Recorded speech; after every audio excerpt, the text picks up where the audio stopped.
अस्सलाम वालेकुम। आज हम लोगों ने पॉइंट नंबर 48 कार्डियोलॉजी से शुरू करना है। ठीक है। पहला पॉइंट है कि a patient came complains of chest pain for more than 30 minutes. ECG में आपको V1 से V4 में चेंजेस नज़र आ रही हैं, तो ये क्या डिनोट कर रहा है? ये आपके पास इंटीरियर वॉल एमआई डिनोट कर रहा है। ठीक है। अब हमारे पास जौन सा एरियाज इन्वॉल्व हैं ईसीजी प्रेजेंटेशन और आर्टरी जौन सी इन्वॉल्व है। अब सबसे पहले आपके पास अगर सेप्टल एरिया इन्वॉल्व हो रहा है तो सेप्टल एरिया के अंदर आपको जो ईसीजी में चेंजेस नज़र आएंगी वो V1 और V2 में चेंजेस नज़र आएंगी, और जो आर्टरी साथ में इन्वॉल्व होगी वो लेफ्ट इंटीरियर डिसेंडिंग होगी। फिर आपके पास अगर इंटीरियर एरिया इन्वॉल्व है तो इंटीरियर एरिया में आपको जो ईसीजी में लीड प्रेजेंटेशन नज़र आएगी, ईसीजी में आपको V3 V4 के ऊपर जौन से वो चेंजेस नज़र आएंगे, और इसमें अगेन जो इंटीरियर एरिया को सप्लाई कर रही होती है वो आपके पास लेफ्ट इंटीरियर डिसेंडिंग होती है। फिर आपके पास लैटरल लीड्स आ जाती हैं। अब जो लैटरल लीड्स हैं उनमें आपके पास जो ईसीजी में चेंजेस नज़र आएंगी वो आपके पास लीड 1 AVL V5 और V6 में नज़र आते हैं, और इसमें जो लैटरल एरियाज़ में लीड आर्टरी इन्वॉल्व होती है वो हमारे पास लेफ्ट सर्कमफ्लेक्स होती है। जबकि जो इंफीरियर एरिया है, इंफीरियर एरिया में आपके पास जो लीड्स इन्वॉल्व होती हैं वो 2-3 AVF होती हैं, और उसमें भी आर्टरी जो होती है वो राइट कॉर्नरी आर्टरी होती है। अगर वो पूछ लें कि सबसे कॉमन कॉर्नरी आर्टरी कौन सी इन्वॉल्व होती है, तो सबसे कॉमन भी आपके पास लेफ्ट इंटीरियर इन्वॉल्व होती है। फिर आपके पास राइट कॉर्नरी आर्टरी आ जाती है, और फिर लेफ्ट सर्कमफ्लेक्स आती है। ये ऑर्डर है ऑफ कॉमनली ओक्लूडेड कॉर्नरी आर्टरीज। फिर आपके पास राइट कॉर्नरी आर्टरी, आपको पता है कि ये इंफीरियर इन्वॉल्व एमआई करवा रही होती है, और इसमें जो लीड्स की इन्वॉल्वमेंट होती है वो 2-3 AVF होती है। ठीक है। अब इसमें यही आ रहा है कि राइट हेमिकोलेक्टमी की है, 5 mm ST एलिवेशन नज़र आ रही है लीड 2 के अंदर। तो 2 के अंदर लीड 2 में आपके पास राइट कॉर्नरी आर्टरी इन्वॉल्व हो गया, ये इंफीरियर साइड पे होगा। ST segment elevation in lead 2 which artery affected, तो आपके पास वो राइट मेन कॉर्नरी आर्टरी आ जाती है। Artery involve in inferior wall MI, तो इंफीरियर वॉल एमआई में आपके पास राइट मार्जिनल आ रही है। A patient having ST elevation lead 2 and complete heart block vessel involve, आपके पास राइट कॉर्नरी आर्टरी आ जाती है। साइनस आर्टरी आपके पास जो ब्रांच है वो राइट कॉर्नरी आर्टरी की है। फिर आपके पास लेफ्ट इंटीरियर डिसेंडिंग आ जाती है।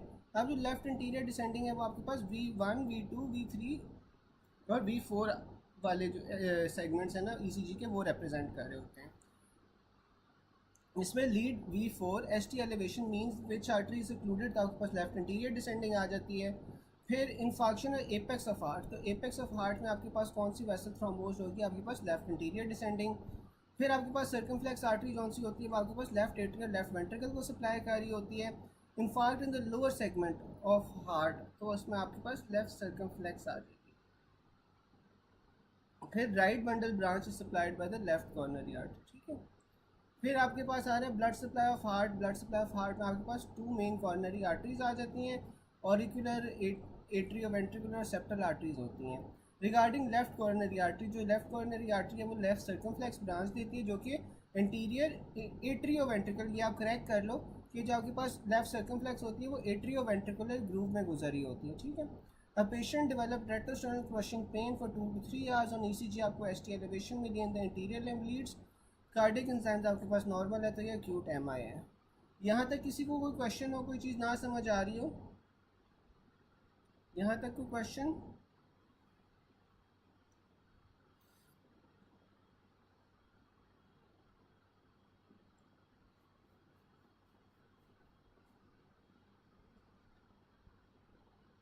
फिर आपके पास आ जाता है infarction involving posterior 1/3 of interventricular septum. तो पोस्टीरियर 1/3 ऑफ इंटरवेंट्रिकुलर सेप्टम में आपके पास राइट कॉर्नरी आर्टरी आ जाती है, जबकि इंटीरियर 2/3 ऑफ इंटरवेंट्रिकुलर सेप्टम में आपके पास लेफ्ट इंटीरियर डिसेंडिंग आ जाएगी। और जो लेफ्ट इंटीरियर डिसेंडिंग होगी वो आपके पास anterior surface of left ventricle को सप्लाई कर रही होगी। जो पोस्टीरियर डिसेंडिंग इंटरवेंट्रिकुलर आर्टरी होती है वो आपके पास पोस्टीरियर 1/3 ऑफ इंटरवेंट्रिकुलर सेप्टम को सप्लाई कर रही होती है। फिर लेफ्ट सर्कमफ्लेक्स आर्टरी आ जाती है। जो लेफ्ट सर्कमफ्लेक्स आर्टरी है वो लैटरल और posterior walls of left ventricle को सप्लाई कर रही होती है। अब एसए नोड एवी नोड और बंडल ऑफ हिस में आपके पास जो मेन डोमिनेंट आर्टरी होती है वो राइट कॉर्नरी आर्टरी होती है। ऐसे नोड में आपके पास 60% जौन सी वो राइट कॉर्नरी आर्टरी सप्लाई कर रही होती है, जबकि 40% लेफ्ट सर्कमफ्लेक्स से हो रहा होता है। फिर आपके पास एवी नोड में आ जाते हैं। एवी नोड में आपके पास जो 90% पेशेंट्स होते हैं उसमें आपके पास राइट कॉर्नरी आर्टरी जौन सी है वो एवी नोड को सप्लाई कर रही होती है, जबकि 10% लोगों में आपके पास लेफ्ट सर्कमफ्लेक्स आर्टरी जौन सी है वो एवी नोड को सप्लाई कर रही होती है। और बंडल ऑफ हिस में भी आपके पास जो मेन सप्लाई होती है वो राइट कॉर्नरी आर्टरी होती है। इसके अलावा आपके पास सेप्टल परफोरेटर्स आ जाते हैं which are branches of the left interior descending, वो माइनर कंट्रीब्यूशन कर रहे होते हैं बंडल ऑफ हेस में। फिर आपके पास आ जाता है पोस्टीरियर 1/3 ऑफ इंटरवेंट्रिकुलर सेप्टम, आपके पास पोस्टीरियर इंटरवेंट्रिकुलर आर्टरी सप्लाई कर रही होती है which is a branch of the right coronary. Remaining interior 2/3 आपके पास इंटरवेंट्रिकुलर सेप्टम का जो सप्लाई कर रहा होता है वो इंटीरियर इंटरवेंट्रिकुलर आर्टरी या फिर left interior descending artery supply कर रही होती है। फिर आपके पास posterior 1/3 of interventricular septum supplied by the posterior interventricular descending artery, blood supply of A B septum. तो ए बी सेप्टम जौन सा होता है वो सप्लाई हो रहा होता है इंटीरियर इंटरवेंट्रिकुलर आर्टरी से। Infarction involving the posterior 1/3 of interventricular septum artery कौन सी है? Right coronary artery. A patient died following severe chest pain, autopsy में आपको थ्रोम्बस मिला है in the left coronary artery. The artery commonly आपके पास gives branch to gives circumflex artery which runs in the interventricular groove. फिर आपके पास apex of heart आ जाता है। जो एपेक्स ऑफ हार्ट है वो लेफ्ट इंटीरियर डिसेंडिंग से सप्लाई हो रहा होता है।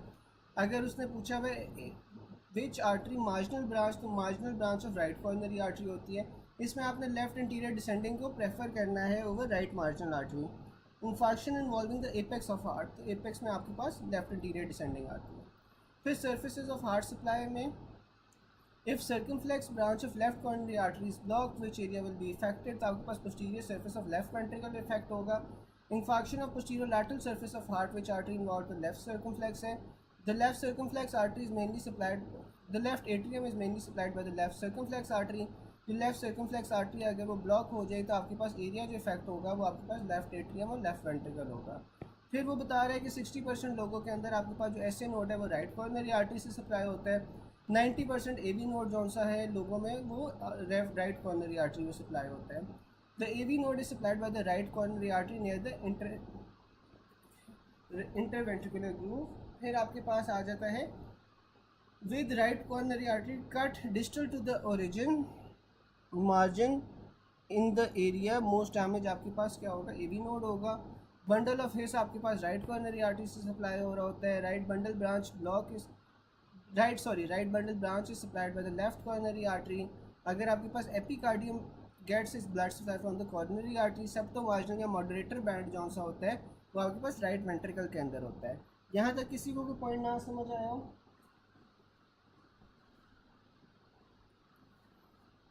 यहाँ तक किसी को कोई पॉइंट ना समझ आया हो तो आप लोग बता दो, हम रिपीट कर लेते हैं।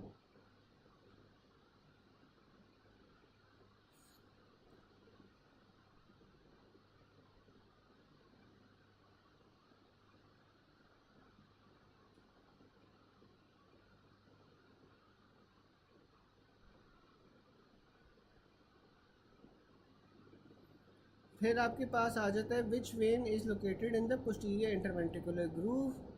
तो पोस्टीरियर इंटरवेंट्रिकुलर ग्रूव में आपके पास मिडल कार्डियक वेन होती है, ठीक है। फिर कॉर्नरी साइनस आ जाता है। जो आपके पास हार्ट होती है उसकी मेन जो वीनस ड्रेनेज होती है वो कॉर्नरी साइनस से हो रही होती है। How much Venus drainage of myocardium is drain by the coronary sinus. तो आपके पास कॉर्नरी साइनस जौन सा होता है वो 2/3 ऑफ हार्ट को ड्रेन कर रहा होता है।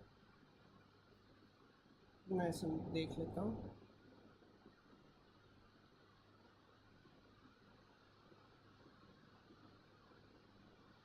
अच्छा, ये ना आपके पास ये होता है कि जो राइट कॉर्नरी आर्टरी होती है ना, राइट कॉर्नरी आर्टरी आपके पास आगे की साइड पे एक ब्रांच देती है which is the right marginal artery. अब जो राइट मार्जिनल आर्टरी है ना ये आपके पास जा रही होती है टुवर्ड्स द एपेक्स, ठीक है। उसके बाद आपके पास जो राइट कॉर्नरी आर्टरी है वो आपके पास, हाँ, उसके बाद जौन सा है ना आपके पास पहले आपके पास जो राइट कॉर्नरी आर्टरी है वो आपके पास ए बी नोड को ब्रांच दे रही होती है। ए बी नोड को ब्रांच देने के बाद उसकी एक और ब्रांच होती है वो आपके पास चली जाती है राइट मार्जिनल आर्टरी के पास, और फिर राइट मार्जिनल आर्टरी से ये पीछे की तरफ जाती है पोस्टीरियर इंटरवेंट्रिकुलर ग्रूव में, ठीक है। तो वो ये कहना चाह रहा है कि अगर आपके पास राइट कॉर्नरी आर्टरी ब्लॉक हो जाए after giving the right marginal artery, ठीक है, तो आपके पास कौन सा पोर्शन है हार्ट का जो कि इफेक्ट हो रहा है? तो आपके पास ए बी नोड जौन सा है वो इफेक्ट होगा, ठीक है। तो राइट मार्जिनल आर्टरी जौन सी है, अच्छा, जो राइट मार्जिनल आर्टरी है ना, राइट मार्जिनल आर्टरी आपके पास ए बी नोड को भी ब्लड सप्लाई दे रही होती है, और उसके बाद आपके पास एक राइट मार्जिनल ब्रांच होती है। राइट मार्जिनल ब्रांच के बाद ही पीछे की तरफ पोस्टीरियर इंटरवेंट्रिकुलर ग्रूव में जा रही होती है। तो अगर आपके पास राइट कॉर्नरी आर्टरी जौन सी है वो ब्लॉक हो जाती है after giving the right marginal artery, तो आपके पास एवी नोड की जो ब्लड सप्लाई है वो इफेक्ट होगी।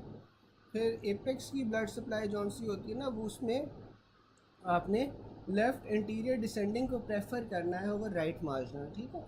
राइट मार्जिनल के ऊपर आपने लेफ़्ट इंटीरियर डिसेंडिंग को प्रेफर करना है, यही बस बताया था एपेक्स की ब्लड सप्लाई में, ठीक है।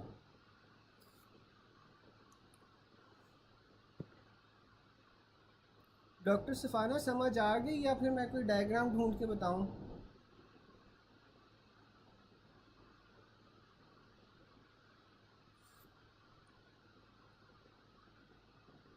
डॉक्टर सफ़ाना आपको समझ आ गई है या कोई डायग्राम ढूंढ के बताऊं?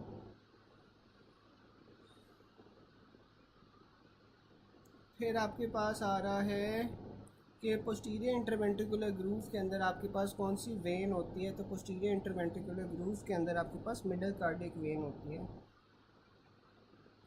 फिर जो मेन वीनस ड्रेनेज है हार्ट की वो आपके पास कॉर्नरी साइनस से हो रही होती है, और जो कॉर्नरी साइनस होता है उसमें आपके पास जो 2/3 होता है, चलो मैं करवा देता हूँ, एक सेकंड मुझे देखो।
अच्छा, अब ये देखें कि ये आपके पास जो सा ना हार्ट है, हार्ट की अब हम ब्लड सप्लाई देख लेते हैं।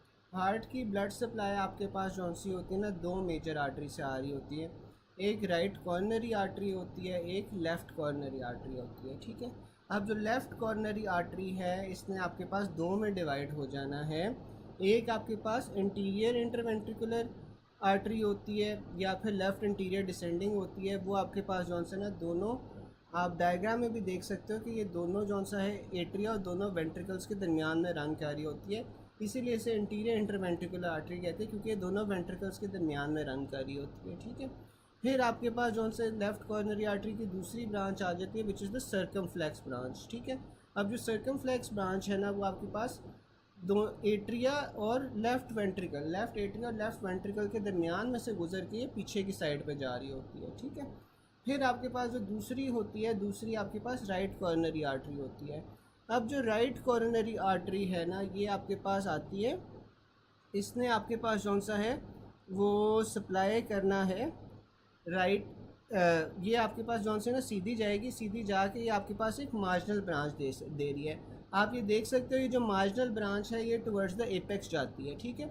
अब ये टुवर्ड्स द एपेक्स जाती है। अब इसके बाद जौन सी है ना राइट कॉर्नरी आर्टरी कंटिन्यू करती है पीछे की तरफ, ये पीछे की तरफ कंटिन्यू करके आपके पास पीछे की तरफ फिर क्या देगी, एवी नोड के ऊपर ब्रांच देगी जो एवी नोड को सप्लाई करेगा।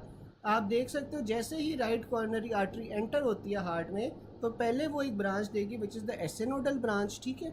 अब एसे नोडल ब्रांच 60% ऑफ लोगों में राइट कॉर्नरी आर्टरी से ही आ रही होती है। तो आप देख सकते हो कि राइट कॉर्नरी आर्टरी जिस तरह आ रही है हार्ट में, वो साथ ही आपके पास एक एसे नोडल ब्रांच दे रही है। अब एसे नोडल ब्रांच देने के बाद वो नीचे की तरफ जाती है, नीचे की तरफ वो आपके पास एक राइट मार्जिनल ब्रांच देती है विच रन्स टुवर्ड्स द एपेक्स। उसके बाद ये पीछे की तरफ जाएगी, पीछे की तरफ जाके आपके पास ये जौन सा है एवी नोड को सप्लाई करती है। तो अगर आपके पास जौन सा है राइट कॉर्नरी आर्टरी ब्लॉक हो जाती है जहाँ पे वो राइट मार्जिनल ब्रांच दे रही है, तो वो पीछे की तरफ जाके जो एवी नोड वाली ब्रांच दे रही है वहाँ तक आपके पास ब्लड नहीं पहुँच पाएगा, इसलिए जो एवी नोडल ब्रांच होती है वो इफ़ेक्ट हो जाएगी।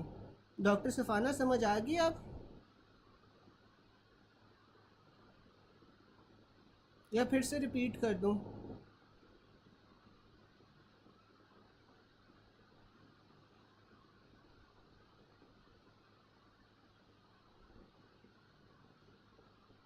गाइस बाकी लोगों को समझ आ गई है, रिपीट कर दूं?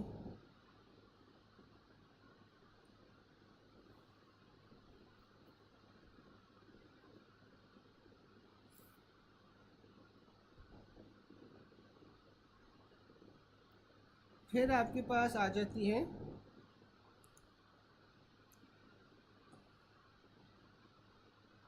Great cardiac vein. अब जो ग्रेट कार्डियक वेन है ना, ये आपके पास लेफ्ट इंटीरियर डिसेंडिंग आर्टरी के साथ होती है, ठीक है। Eight the apex in the sulcus which when starts, आपके पास एक ग्रेट कार्डियक वेन होती है। Which when accompanies the interior descending artery, तो आपके पास वो ग्रेट कार्डियक वेन होती है। A surgeon is performing open heart surgery which vessel is running close to the left anterior descending and can be damaged, तो आपके पास वो ग्रेट कार्डियक वेन होती है। फिर आपके पास इंटीरियर कार्डियक वेन आ जाती है विच directly empties into left atrium of the heart, तो आपके पास वो इंटीरियर कार्डियक वेन होगी। The vessel draining directly into the left atrium, आपके पास इंटीरियर कार्डियक वेन है। इंटीरियर कार्डियक वेन आपके पास राइट एट्रियम के अंदर जो से वो डायरेक्टली ड्रेन हो रही होती है।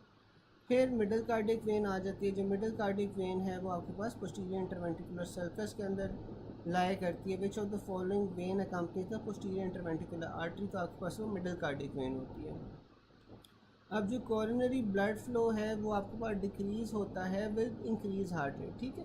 क्योंकि आपने पढ़ा था कि जो आपके पास मैक्सिमम कॉरोनरी ब्लड फ्लो होता है वो कब होता है? डायस्टोली या रेस्टिंग फेज़ में होता है, ठीक है। तो अगर आपके पास हार्ट रेट ज़्यादा हो रहा है तो उससे आपके पास जो कॉर्नरी ब्लड फ्लो है वो कम हो जाना चाहिए।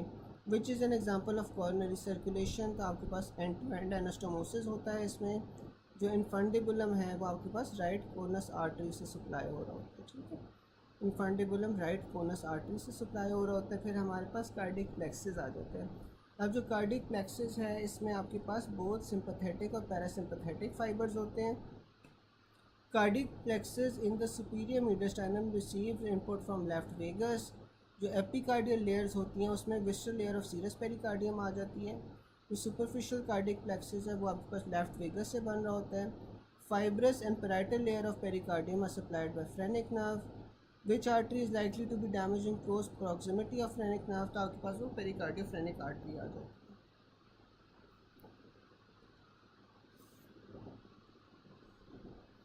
फिर आपके पास आता है patient has chest pain for 4 hours which is radiating to his left arm.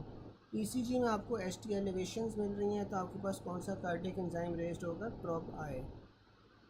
पहले 6 घंटों के अंदर आपके पास जो ईसीजी होता है वो गोल्ड स्टैंडर्ड होता है।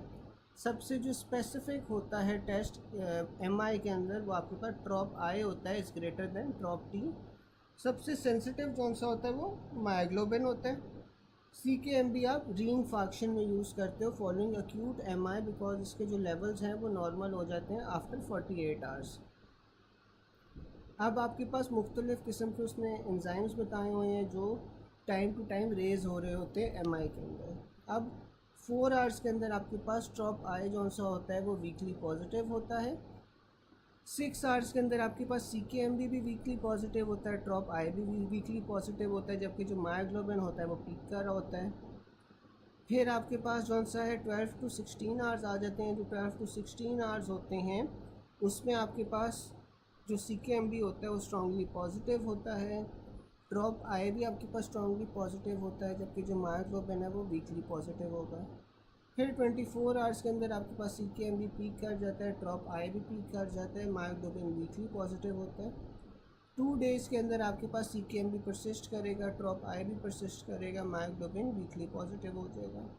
फिर 2 दिनों के बाद आपके पास जो CKMB है वो नेगेटिव, 3 दिन में आपके पास CKMB जो है वो नेगेटिव आ जाता है, ड्रॉप आई परसिस्ट करता है, जबकि LDH जॉन से वो पीक कर रहा होता है। फिर 4 से 7 दिन के अंदर आपके पास ड्रॉप आई परसिस्ट कर रहा होता है और LDH भी परसिस्ट कर रहा होता है। A patient previously had MI now again had MI, तो इन्वेस्टिगेशन आपके पास क्या चाहिए होगी? CKMB। Which of the following is raised in MI in 1st hour, तो आपके पास वो मायोग्लोबिन होगी। A patient has chest pain for 4 hours which is radiating to the left arm. ECG shows ST elevation, तो आपके पास कौन सा कार्डियक एंजाइम रेज होगा? Drop I. For monitoring heart of ischaemic heart disease patient at and stage renal disease, तो आपके पास best marker कौन सा होता है? ड्रॉप आई होता है। Which is the most important serum marker in MI, तो वो ड्रॉप आई होगा। हार्ट फेलियर के अंदर आपके पास BNP रिलीज़ हो रहा होता है। A 55-year-old patient with chest pain at 2 a.m. in ER had been doing machinery work all day. ECG normal है, CK रेज्ड है, CKMB नॉर्मल है, ट्रोपोनिन नॉर्मल है, तो ये मस्कुलोस्केलेटल पेन होगी। A male patient with history of lumbago now presents with chest pain. ECG and cardiac enzymes normal हैं. On palpitation there is mild tenderness on posterior 4 to 6 rib. What could be the cause? तो ये आपके पास costochondritis होगा. A patient developed rectosternal Cushing pain for 2 to 3 hours. ECG में आपको ST elevation मिली है, anterior limb leads में cardiac enzymes normal है, तो ये आपके पास acute MI का सिनेरियो है। फिर आपके पास आ रहा है women with 10 days history of fever, continuous chest pain radiating to back on auscultation, rustling heart sound is heard, तो ये आपके पास पेरिकार्डाइटिस आता है। फिर कार्डियक टेम्पोनाड आ जाता है। कार्डियक टेम्पोनाड में क्या होता है? कंप्रेशन होती है of heart by fluid in pericardial space. इसमें आपके पास जो कार्डियक आउटपुट है वो कम हो जाता है। फाइंडिंग्स में आपको बैक स्ट्राइड मिलेगी। बैक स्ट्राइड में आपको हाइपोटेंशन मिलती है, डिस्टेंडेड नेक वेन्स मिलती है और डिस्टेंट हार्ट साउंड्स मिलती हैं। हार्ट रेट आपका इंक्रीज़ हुआ होगा, साथ में पल्सेस पैराडॉक्सिस होगा। फिर आपके पास आ जाता है अक्यूट पेरिकार्डाइटिस। अब जो अक्यूट पेरिकार्डाइटिस है, इसमें क्या हो रहा होता है? इन्फ्लेमेशन हो रही होती है ऑफ द पेरिकार्डियम। इसमें जो क्लिनिकल फीचर्स हैं वो आपको क्या मिलेंगे? शार्प पेन मिलेगी जो कि एग्रीवेट हो रही है इंस्पिरेशन के अंदर और रिलीव होती है सिटिंग अप और लीनिंग फॉरवर्ड। रेस्लिंग साउंड्स मिलती हैं आपको ऑसल्टेशन में, पेरिकार्डियल फ्रिक्शन रफ मिलता है और साथ में मफल्ड हार्ट साउंड्स मिलती हैं।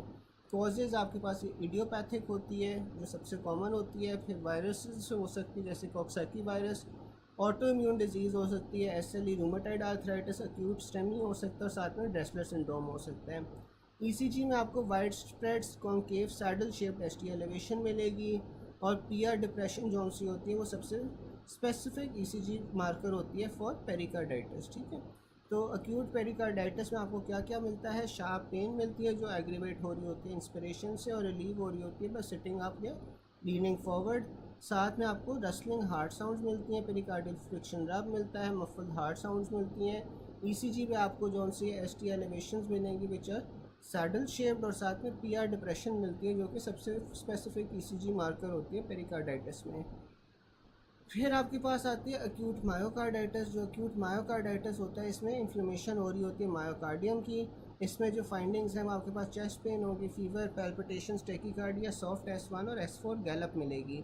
फिर आपके पास कुशिंग ट्रायड आ जाता है। जो कुशिंग ट्रायड है इसमें क्या होता है? Physiological nervous system response to increase intracranial pressure. इसमें फाइंडिंग्स में आपको ब्रेडिकार्डिया मिलेगा, इंक्रीज BP मिलेगा और डिक्रीज एस्पिरेशन मिलेगी। ठीक है, अब जो कुशिंग ट्रायड होता है ये आपके पास एक फिजियोलॉजिकल रिस्पॉन्स है टू इंक्रीज इंट्राक्रेनियल प्रेशर। इसमें आपके पास ट्रायड होता है which comprises of bradycardia, increase BP और डिक्रीज एस्पिरेशन। ठीक है, यहाँ तक किसी को कोई पॉइंट ना समझ आया हो?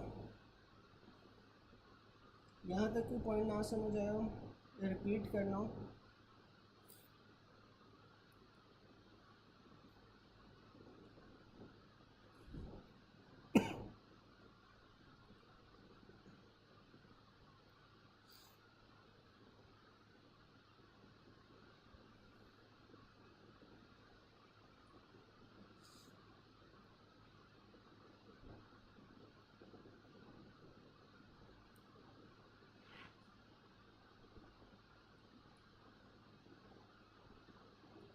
फिर आपके पास मायोकार्डाइटिस आ जाता है।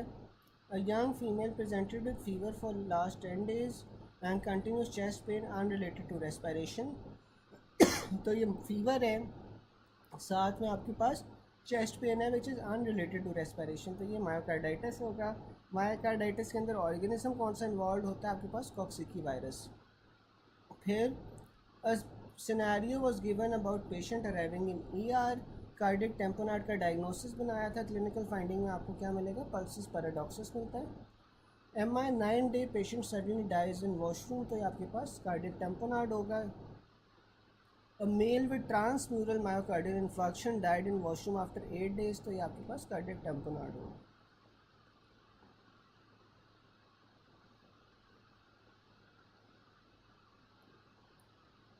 फिर आपके पास कौन सा है, कुशिंग रिफ्लेक्स या कुशिंग ट्रायड आ जाता है। जो कुशिंग रिफ्लेक्स है which is one of the following is seen, तो कुशिंग रिफ्लेक्स में आपको डिक्रीज हार्ट रेट मिल रहा था, ब्रेडिकार्डिया मिल रहा था, हाइपरटेंशन मिल रही थी, ठीक है। और आपके पास कुशिंग ट्रायड में कौन सा है, ब्रेडिकार्डिया था, इंक्रीज बीपी था और डिक्रीज रेस्पिरेशंस थी, ठीक है।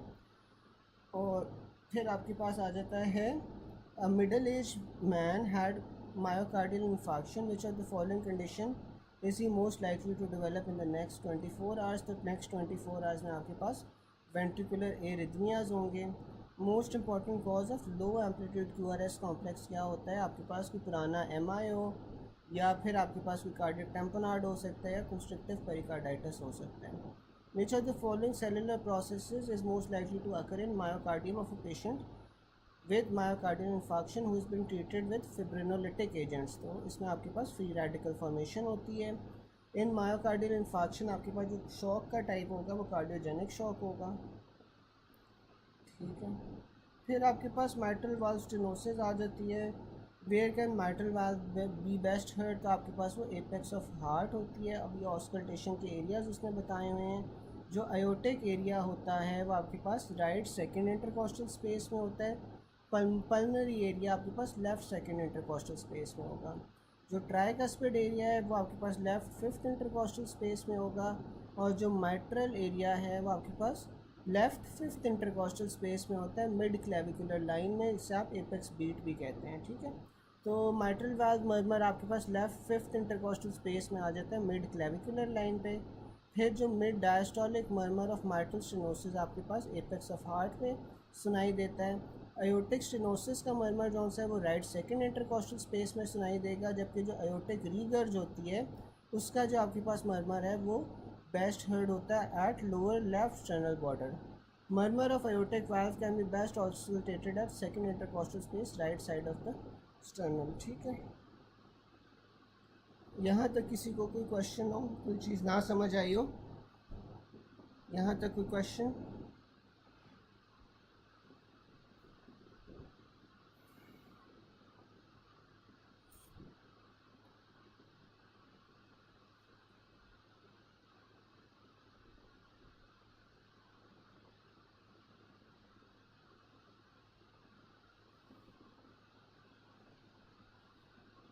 फिर आपके पास कोलैप्सिंग या वाटर हैमर पल्स आ जाती है।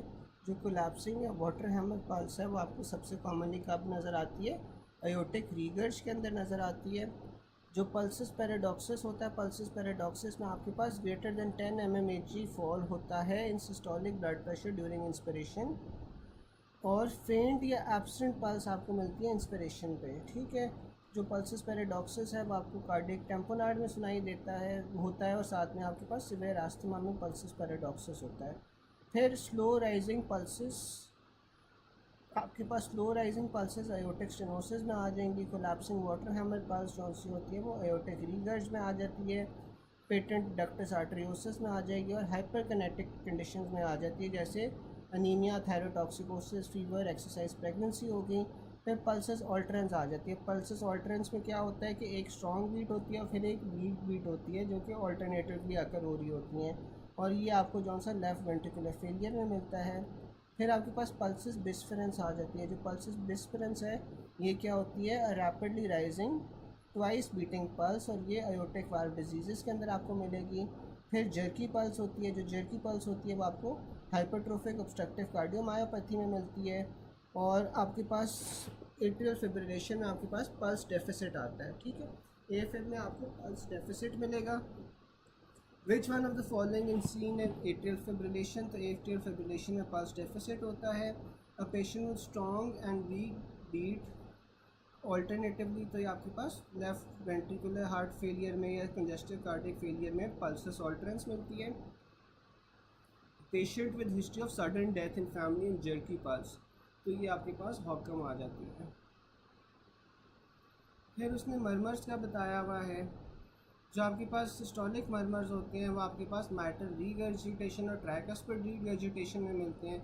माइटल रीगर्जिटेशन आपको कहाँ पे सुनाई देगी? एपेक्स के ऊपर, जो कि एक्जिला की तरफ रेडिएट करती है। जो ट्राइकस्पिड रीगर्जिटेशन होती है वो आपके पास ट्राइकस्पिड एरिया में मिलती है और रेडिएट करती है upwards along the left sternal border. फिर आपके पास अयोटिक स्टेनोसिस आ जाती है। जो अयोटिक स्टेनोसिस है उसमें आपके पास crescendo decrescendo systolic ejection murmur मिलता है, जो कि कैरोटिड की तरफ रेडिएट कर रहा होता है। फिर आपके पास पल्मोनिक स्टेनोसिस आ जाता है। जो पल्मोनिक स्टेनोसिस होता है वो पल्मोनिक एरिया पे मिल रहा होता है। उसके अलावा आपको सिस्टोलिक मरमर्स वेंट्रिकुलर सेप्टल डिफेक्ट में मिलेंगे और माइट्रल वाल्व प्रोलैप्स के अंदर मिलेंगे। फिर हमारे पास डायस्टोलिक मरमर्स आ जाते हैं। जो डायस्टोलिक मरमर्स होते हैं वो आपको माइटल स्टेनोसिस और ट्राइकस्पिड स्टेनोसिस में, जबकि अयोटिक रिगर्जिटेशन और पल्मोनिक रिगर्जिटेशन में मिलते हैं। कंटिन्यूस मशीन लाइक मरमर्स जो से हैं वो आपको पीडीए के अंदर मिलेंगे। फिर आपके पास आ जाते हैं कि जो अयोटिक रीगर्जिटेशन होती है, अयोटिक रीगर्जिटेशन में आपको वाइड पल्स प्रेशर मिलता है, अर्ली डायस्टोलिक डिक्रिसेंडो मरमर मिलता है। जबकि अयोटिक स्टेनोसिस में आपके पास जो है वो नैरो पल्स प्रेशर होता है और क्रिसेंडो डिक्रिसेंडो इजेक्शन सिस्टोलिक मरमर मिलता है। फिर माइटल स्टेनोसिस में आपके पास मिड डायस्टोलिक मरमर होता है, साथ में ओपनिंग स्टैप होती है। जबकि माइटल रीगर्जिटेशन में आपको ब्लोइंग पैन सिस्टोलिक मरमर मिलेगा एपेक्स पे। और जो माइट्रल वाल्व प्रोलैप्स है उसमें आपको मिड सिस्टोलिक क्लिक मिलती है। Diastolic murmur and weak radial pulse आपको अयोटिक रीगर्ज में मिलेगी। Pulmonary oedema, left ventricular end diastolic volume increase, pulmonary artery wedge pressure increase. BP आपके पास 140/50 है। अर्ली डायस्टोलिक मरमर है, वेरी वाइड पल्स प्रेशर, तो ये आपके पास अयोटिक रीगर्ज का सिनेरियो है। A known case of left ventricular hypertrophy presented with significant increase and diastolic volume, increased pulmonary wedge pressure and increased aortic pressure. There was early diastolic murmur with BP 145/40, तो ये आपके पास aortic regurg का scenario है। A patient having severe aortic regurg, which type of murmur is she having? तो aortic regurg में आपके पास diastolic decrescendo murmur होता है, ठीक है, या अर्ली डायस्टोलिक मरमर होता है। A patient with diastolic murmur and increase preload, तो ये आपके पास अयोटिक रीगर्जिटेशन होगा। Myxoid degeneration is mostly associated with mitral valve prolapse. A patient with mid diastolic murmur, increase pulmonary capillary wedge pressure, pulmonary hypertension, left atrial hypertrophy. He could probably also have right ventricular hypertrophy. A 25-year-old female presented with shortness of breath on exertion, palpitation and atypical chest pain। Examination पे BP आपको 130/90 मिला है, pulse 80 मिली है, grade 2 systolic मरमर मिला है in the fourth intercostal space. ECG normal है, chest x ray normal है, तो आपके पास नॉर्मल हार्ट होगा। Most likely indication of mitral valve replacement क्या होती है कि आपका जो माइट्रल वाल्व कोलैप्स कर जाए। Loud S1 opening snap and mid diastolic rumbling murmur at the apex are characteristic finding of mitral stenosis. Aortic insufficiency में आपको एंकाइलोजिंग स्पॉन्डिलाइटिस मिलता है, जबकि जो आपके पास मशीनरी लाइक मरमर होता है वो आपको पीडीए के अंदर मिलता है। फिर आपके पास साइनोटिक और एसाइनोटिक हार्ट डिजीज़ आ रही हैं। जो साइनोटिक हार्ट डिजीज़ हैं उसमें आपके पास ट्रंकस आर्टरियोसिस आ जाता है, ट्रांसपोजिशन ऑफ ग्रेट वेसल्स आ जाती हैं, ट्राइकस्पिड एट्रेसिया आ जाता है और टेट्रोलॉजी ऑफ फैलेट आ जाती है। जबकि एसाइनोटिक हार्ट डिजीज़ में आपके पास वीएसटी, एएसटी और पीडीए आ जाता है। अब जो पेटेंट डक्टस आर्टरियोसिस है इसमें क्या होता है कि आपके पास फेलियर होता है of closure of fetal ductal arteriosus. Associated conditions इसमें क्या होती है? Associated with continuous machine like murmur. PDA is normal in utero and normally closes only after birth. फिर आपके पास कोऑर्टेशन ऑफ अयोटा आ जाती है। कोऑर्टेशन ऑफ अयोटा में क्या हो रहा होता है? Narrowing of the aorta usually distal to the origin of the subclavian arteries. इसमें आपको रेडियोफेमोरल डिले मिलता है। With as collateral arteries eroded ribs, तो इसमें आपको नॉच्ड अपीयरेंस मिलती है चेस्ट एक्सरे पे। फिर आपके पास टेट्रोलॉजी ऑफ फैलेट और ट्रांसपोजिशन ऑफ ग्रेट आर्टरीज आ जाती है। जो ट्रांसपोजिशन ऑफ ग्रेट आर्टरीज होती है is the most common cause of cyanosis at birth, जबकि जो टेट्रोलॉजी ऑफ फैलेट होता है वो आपके पास सबसे कॉमन कॉज होता है साइनोसिस अर्ली चाइल्डहुड में, does not usually present until 1 to 2 months। Therefore TGA आपके पास जो सा होता है वो बर्थ पे ज़्यादा कॉमन होता है। अगर वो सबसे कॉमन आपके पास ओवरऑल पूछ ले तो सबसे कॉमन ओवरऑल में आपके पास वीएसडी आ जाता है। VSD is greater then AST, फिर पीडीए और फिर tetralogy of Fallot. A baby was delivered at 32 weeks of gestation. Which condition is mostly likely to be in the baby? तो आपके पास पेटेंट डक्टस आर्टरियोसिस होगा. Which one of the following is cyanotic heart disease? तो tetralogy of Fallot John से वो cyanotic heart disease होती है. Bicuspid aortic valve आपके पास कोऑक्टेशन of iota में के साथ एसोसिएटेड होता है. 10-year-old boy had cyanotic spells on exertion और cyanotic spells were mentioned as on and off bluish discolouration of fingers and nails. तो ये आपके पास टेट्रोलॉजी ऑफ फैलेट होती है जिसमें आपको टेट स्पेल्स मिलते हैं. फिर आपके पास आ रहा है normal pregnant lady living in hill station. तो ये आपके पास PDA होगा. The venous PO2 will be close to 70 mm Hg. In which condition? तो आपके पास ये लेफ्ट टू राइट शंट में होगी. In fetal life, shunting of blood between pulmonary trunk and aorta occurs to the patent ductus arteriosus. Patent ductus arteriosus के closure के अंदर आपने एंडोमेथासिन देनी है. What is the most common cause of congenital cyanotic heart diseases? तो आपके पास वो टेट्रोलॉजी ऑफ फैलेट आ जाती है. मोस्ट कॉमन लार्ज वेसल एब्नॉर्मैलिटी आपके पास PDA है. Most common anomaly of congenital heart आपके पास VST है. Most common heart condition associated इन प्रीमेच्योर बेबीज़ तो आपके पास PDA होती है. ठीक है, यहाँ तक किसी को कोई क्वेश्चन हो या कोई चीज़ ना समझ आई हो? यहाँ तक कोई क्वेश्चन या कोई चीज़ ना समझ आई हो?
यहाँ तक किसी को आप लोग 1 सेकंड पढ़ लो और उसके बाद बताओ कि पॉइंट नहीं समझ आ रहा तो मैं फिर से बता देता हूँ.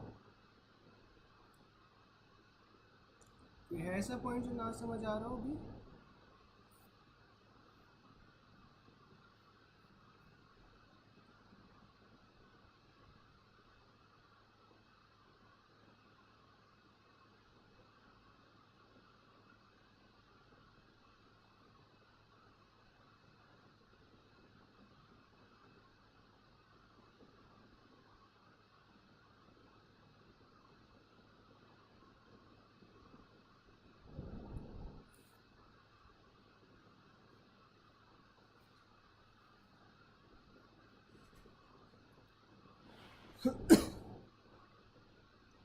अच्छा, फिर आपके पास आ जाता है जो पल्स प्रेशर होता है. पल्स प्रेशर आपके पास इंक्रीज़ करता है विद इंक्रीज स्ट्रोक वॉल्यूम. ठीक है, अब जो पल्स प्रेशर होता है, पल्स प्रेशर क्या होता है? Systolic pressure minus diastolic pressure. तो नॉर्मली सिस्टोलिक माइनस डायस्टोलिक क्या होगा? 120/80 होगा. और जो नॉर्मल पल्स प्रेशर होता है वो आपके पास 40 होता है. Pulse pressure is directly proportional to stroke volume and inversely proportional to arterial compliance. ठीक है, तो जितनी आपके पास आर्टेरियल कंप्लायंस होगी उतना आपके पास जो पल्स प्रेशर है वो कम होगा, जबकि जो स्ट्रोक वॉल्यूम है इसके साथ ये डायरेक्टली प्रोपोर्शनल होता है. The most important determinant of pulse pressure क्या होती है? वो स्ट्रोक वॉल्यूम होती है. Decrease in capacitance such as those that occurs with ageing process cause increase in pulse pressure. तो पल्स प्रेशर इंक्रीज़ और डिक्रीज़ में क्या क्या चीज़ें आ जाती हैं? इंक्रीज़ इन पल्स प्रेशर में आपके पास ओल्ड एज आ जाती है, हाइपरथायरॉयडिज्म आ जाती है, आयोटिक रिगर्जिटेशन आ जाती है, आयोटिक स्टिफनिंग आ जाती है, साथ में ऑब्स्ट्रक्टिव स्लीप एपनिया आएगी जिसमें सिंपैथेटिक टोन इंक्रीज़ हो रही होती है, और एक्सरसाइज आ जाती है जिसमें ट्रांजिएंटली आपके पास जो पल्स प्रेशर होता है वो इंक्रीज़ कर रहा होता है. जबकि जो पल्स प्रेशर डिक्रीज़ होता है वो आपके पास आयोटिक स्टेनोसिस में हो रहा होता है, कार्डियोजेनिक शॉक में हो रहा होता है. कार्डियक टैम्पोनार्ड में हो रहा होता है, हार्ट फेलियर में हो रहा होता है। फिर आपके पास मीन आर्टीरियल प्रेशर आ जाता है। जो मीन आर्टीरियल प्रेशर होता है that is 2/3 of diastolic pressure plus 1/3 of systolic pressure. इसका दूसरा फार्मूला आपके पास ये भी आ सकता है कि diastolic pressure plus 1/3 of pulse pressure. अब आपके पास नॉर्मली जो डायस्टोलिक प्रेशर होता है वो कितना होता है, 80 होता है, जबकि पल्स प्रेशर आपके पास नॉर्मली 40 होता है। तो 80 + 40 डिवाइडेड बाई 3 करेंगे तो आपके पास ये नॉर्मल मीन आर्टेरियल प्रेशर आ जाएगा। उसके अलावा मीन आर्टेरियल प्रेशर का एक और फार्मूला भी होता है which is cardiac output into total peripheral resistance, ठीक है। फिर आपके पास जो कार्डियक आउटपुट आ जाती है, कार्डियक आउटपुट आपके पास stroke volume into heart rate आ जाती है। During early stages of exercise आपके पास कार्डियक आउटपुट कैसे मेंटेन हो रही होती है, आपके पास हार्ट रेट भी ज़्यादा हो रही होती है, स्ट्रोक वॉल्यूम भी ज़्यादा हो रहा होता है। जबकि लेट स्टेज ऑफ एक्सरसाइज में आपके पास कार्डियक आउटपुट जो है वो मेंटेन हो रहा होता है बाय अर्ली हार्ट रेट जो है वो इंक्रीज़ हो रहा है। फिर स्ट्रोक वॉल्यूम आ जाती है, is the volume ejected from ventricle on each beat is express by the following equation. तो स्ट्रोक वॉल्यूम जो सा होता है वो end diastolic volume minus end systolic volume आ जाता है। फिर स्ट्रोक वॉल्यूम इंक्रीज़ का नमूनिक है आपके पास कि जब आपके पास कॉन्ट्रैक्टिलिटी इंक्रीज़ कर रही होती है जैसे एंजाइटी या एक्सरसाइज के अंदर, तो तब स्ट्रोक वॉल्यूम ज़्यादा होगा। डिक्रीज़ आफ्टर लोड से आपके पास स्ट्रोक वॉल्यूम ज़्यादा होगा और इंक्रीज़ प्री लोड से आपके पास स्ट्रोक वॉल्यूम ज़्यादा होगा। Cause of increase pulse pressure आपके पास क्या होता है कि स्ट्रोक वॉल्यूम इंक्रीज़ हो रही है। During extra systole which of the following occurs, तो एक्स्ट्रा सिस्टोली में आपके पास क्या होता है कि पल्स प्रेशर डिक्रीज़ हो जाता है due to decrease in stroke volume. It also comes as after extra systole. तो आफ्टर एक्स्ट्रा सिस्टोली क्या हो रहा होता है, तो ECG shows ventricular extra systole. The next normal ventricular contraction that occurs after extra systole आपके पास वो क्या प्रोड्यूस करेगी, increase pulse pressure due to increase in contractility of ventricles. जो आपके पास स्ट्रोक वॉल्यूम होता है increase but neither TPR nor diastolic pressure increase. तो आपके पास क्या इफेक्ट होगा कि पल्स प्रेशर और मीन आर्टीरियल प्रेशर आपके पास रेज हो जाएंगे। Increase in stroke volume with unchange peripheral resistance and capacitance results in increase in pulse pressure with increase in mean arterial pressure. जो एक्स्ट्रा सिस्टोलिक बीट होती है वो आपके पास पल्स प्रेशर को डिक्रीज़ कर रही होती है due to decrease stroke volume. और फिर रेस्ट के ऊपर क्या होता है, in a well trained athlete there is increase in stroke volume greater than cardiac output, ठीक है। तो रेस्ट पे आपके पास जो वेल ट्रेन्ड एथलीट होता है उसमें आपके पास स्ट्रोक वॉल्यूम ज़्यादा होती है than cardiac output. Trained athletes में आपके पास हार्ट रेट कम होता है लेकिन स्ट्रोक वॉल्यूम और कार्डियक आउटपुट दोनों इंक्रीज़ हो रहे होते हैं। फिर आपके पास पल्स प्रेशर आ जाता है। जो पल्स प्रेशर था वो हमारे पास सिस्टोलिक और डायस्टोलिक BP का डिफरेंस था। फिर pulse pressure increase by maximum resistance in arteries than aorta. Regarding pulse pressure it decreases in decrease systemic pressure. Highest pulse pressure आपके पास फीमोरल आर्टरी में आता है। जो पल्स वेव वेलोसिटी है वो आप यूज़ कर सकते हो to detect blood flows to extremities, ठीक है। जो पल्स वेव्स के अंदर वेलोसिटी होती है वो आप डिटेक्ट कर सकते हो एक्सट्रीमिटीज़ के अंदर ब्लड फ्लो के लिए। फिर आपके पास मीन आर्टीरियल प्रेशर आ जाता है। जो मीन आर्टीरियल प्रेशर होता है that is cardiac output into total peripheral resistance. जबकि दूसरा फार्मूला उसका क्या था, diastolic pressure plus 1/3 of pulse pressure. Increase stroke volume, जबकि आपने TPR को नॉर्मल रखा है, डायस्टोलिक प्रेशर भी नॉर्मल रखा है, तो आपके पास जो मीन आर्टीरियल प्रेशर है वो इंक्रीज़ हो जाएगा। जो मेन सर्कुलेटरी ड्राइव होती है ब्लड फ्लो की वो आपके पास मीन आर्टीरियल प्रेशर होता है। यहाँ तक किसी को कोई पॉइंट ना समझ आया हो, यहाँ तक कोई पॉइंट ना समझ आया, कोई चीज़ मज़ीद समझनी है तो आप लोग बता दो।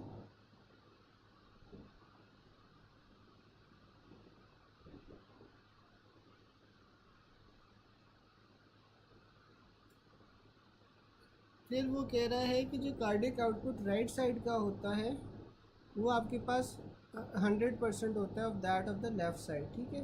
जितना आपके पास कार्डियक आउटपुट राइट साइड से आ रहा है उतना ही आपके पास लेफ़्ट साइड से आएगा। Cardiac output when divided by heart rate, तो आपके पास स्ट्रोक वॉल्यूम हो जाएगा।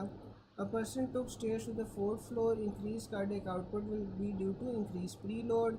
Best index of afterload क्या हो रहा होता है, ब्लड प्रेशर होता है। फिर आप जौन सा है cardiac output is measured by dilution method and dye should be measured in the aorta keeping end diastolic length constant. How can the cardiac output be increased? तो आपने हार्ट रेट को इंक्रीज़ कर देना है। Dye use during indicator dilution method to measure cardiac output कौन सी होती है? वो आपके पास कार्डियोग्रीन डाई होती है, ठीक है। फिर आपके पास फास्टेस्ट कंडक्शन किस में हो रही होती है? परकंजे फाइबर्स में हो रही होती है। अगर वो पेस मेकर के रेट्स की बात कर ले तो पेस मेकर के रेट्स में आपके पास S A node is greater than A B node is greater than bundle of His Purkinje या वेंट्रिकल्स। जबकि जो स्पीड ऑफ कंडक्शन है, स्पीड ऑफ कंडक्शन आपके पास सबसे ज़्यादा परकंजे फाइबर्स में होती है, फिर एट्रिया में, फिर वेंट्रिकल्स में, फिर ए बी नोड में। जो ए बी नोड होता है वो आपके पास सब एपिकार्डियम में होता है, upper portion of the crista terminalis में।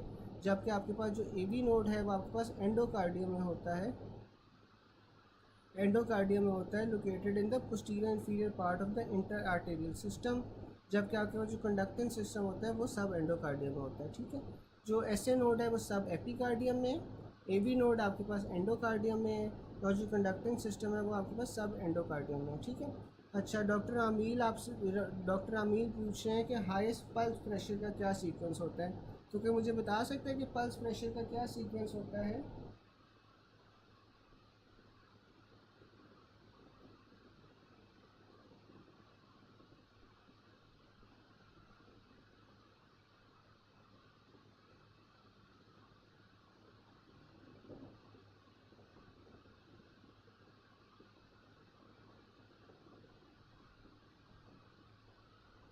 जो हाईएस्ट पल्स प्रेशर होता है ना वो आपके पास डोर्सालिस पीडिस होती है। Dorsalis pedis is greater than femoral, greater than popliteal और फिर ग्रेटर देन आयोटा, ठीक है।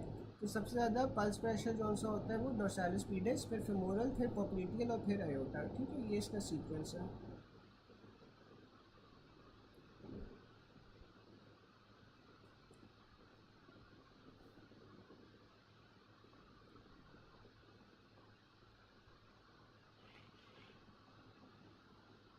फिर आपके पास आ जाती है the conducting system of heart is made up of specialise, बिल्कुल। फिर आपके पास जो कंडक्टिंग सिस्टम ऑफ हार्ट होती है वो आपके पास किससे बन रही होती है? जो कंडक्टिंग सिस्टम ऑफ हार्ट होती है वो स्पेशलाइज्ड कार्डियक मसल से बन रही होती है। Conduction system of heart is present in the sub endocardium. तो जो कंडक्शन सिस्टम था वो आपके पास सब एंडोकार्डियम में था। ए बी नोड में आपके ए बी नोड आपके पास एंडोकार्डियम में है, जबकि आपके पास जो एस ए नोड है वो सब एपिकार्डियम में है। Slowest conducting system in heart आपके पास ए बी नोड पे होता है। जो वरापेमिल का मैकेनिज्म ऑफ एक्शन होता है हार्ट पे, वो क्या होता है कि वो आपके पास ए बी नोडल डिले को इंक्रीज़ कर रही होती है। वरापेमिल दोनों एस ए नोड को डिक्रीज़ कर रही होती है, as well as A B nodal activity को भी आपके पास वो कम कर रही हो, इंक्रीज़ कर रही होती है। फिर आपके पास आ जाता है typical location of S A node. तो typical location of S A node आपके पास superior part of crista terminalis पे होती है। Calcium channel blocker act on the S A node आपके पास वो वरापेमिल होता है। Which of the following has the most prominent prepotentials, तो आपके पास वो एस ए नोड आ जाता है। कैरेक्टरिस्टिक ऑफ राइट वेंट्रिकल क्या होता है? जो राइट वेंट्रिकल है that gives rise to the pulmonary trunk. About Purkinje fibres आपके पास ये स्पेशलाइज्ड कार्डियक मसल सेल्स होते हैं। Conduction increases in Purkinje due to because they have wider diameter. Which of the following property of Purkinje system contribute for its higher speed of conduction? तो आपके पास वो large diameter आ जाता है। फिर आपके पास पेसमेकर आता है। If absent P waves and normal QRS complex and T waves, where is the pacemaker? तो pacemaker आपके पास A B node पे होगा। SA node acts as a pacemaker of heart क्योंकि ये जनरेट करता है impulses as a faster rate. In defective conducting tissue damage of heart, an artificial pacemaker is to be placed in the moderator band, ठीक है। अगर आपके पास right ventricle इसमें ऑप्शन होगा तो उससे आपने प्रेफर करना है। S A node acts as a pacemaker because उसका हाईएस्ट फायरिंग रेट होता है। S A node acts as a pacemaker because of phase 4 depolarisation. S A node acts as a pacemaker because of inward sodium current. Phase 4 depolarization produced in SA node is due to inward sodium current into the cells. SA node is a pacemaker क्योंकि इसके अंदर highest rate of discharge होता है, ठीक है। यहाँ तक किसी को कोई पॉइंट ना समझ आ रहा हो तो आप लोग बताओ, यहाँ तक कोई पॉइंट है जो नहीं समझ आ रहा?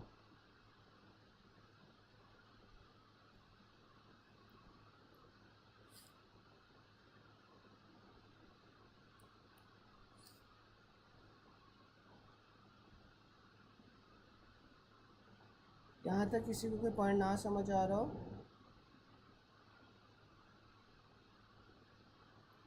फिर आपके पास आ जाते हैं sympathetic activity on heart causes increase diastolic SA node rate, ठीक है। तो अब जो आपके पास पैरासिम्पैथेटिक इफेक्ट्स होते हैं ऑन हार्ट रेट और कंडक्शन वेलोसिटी को क्या होता है कि आपके पास जो पैरासिम्पैथेटिक इफेक्ट्स होते हैं वो एसए नोड, एट्रिया और AV node have parasympathetic vagal innervation, लेकिन वेंट्रिकल्स की नहीं होती। जो आपके पास पैरासिम्पैथेटिक होती है वो हार्ट रेट को कम कर रही होती है, conduction velocity through the AV node वो कम कर रही होती है, जबकि पीआर इंटरवल को वो इंक्रीज़ कर रही होती है। फिर आपके पास sympathetic effects on heart rate और कंडक्शन वेलोसिटी आ जाती है।